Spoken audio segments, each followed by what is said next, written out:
ప్రేమ్ మరియు చామంతి తన కొత్త షోరూమ్ ఓపెన్ మరియు ఫ్యాషన్ షో కోసం రెడీ అవుతారు. ఈవెంట్ మేనేజర్ కమల్ వచ్చి అరేంజ్మెంట్స్ అన్ని చూసి ఆల్ ద బెస్ట్ చెప్తూ ఉంటాడు. ప్రేమ్కి ధైర్యం చెప్తాడు.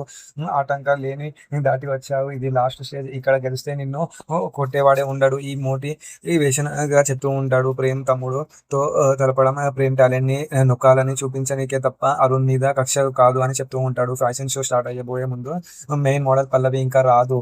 ప్రేమ్ తన కోసం వెయిట్ చేస్తూ ఉంటాడు. కానీ పల్లవి ఫోన్ స్విచ్ ఆఫ్ వస్తుంది. చామంతి కంగారు పడుతూ ఉంటుంది. పల్లవి ఛార్జింగ్ అయిపోయింది అని ఏమో అని అనుకుంటూ ఉంటారు.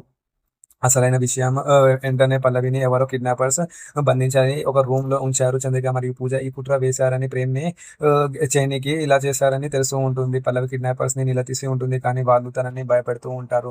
పల్లవి ఇంట్లో కూడా లేదని తెలిసిగా ప్రేమ్ పోలీస్ కంప్లైంట్ ఇవ్వడానికి వెళ్తూ ఉంటాడు. దారిలో ఒక పోలీస్ ఆఫీసర్ కలిసి పల్లవి ఫోన్ సిగ్నల్స్ బేస్ చేసుకుని వెతుకుతున్నారు అని మాట ఇస్తూ ఉంటాడు. షోరూమ్ దగ్గర చామంతి సిచ్యువేషన్ ని మేనేజ్ చేస్తే ప్రేమ్ కి చెప్పడంతో ఎపిసోడ్ ఎండ్ అయిపోతుంది. మరి మొత్తానికి ఈ ఎపిసోడ్ లో ఫ్యాషన్ షో ఎట్లా సస్పెన్స్ అవుతుందో నెక్స్ట్ ఎపిసోడ్ లో చూద్దాం.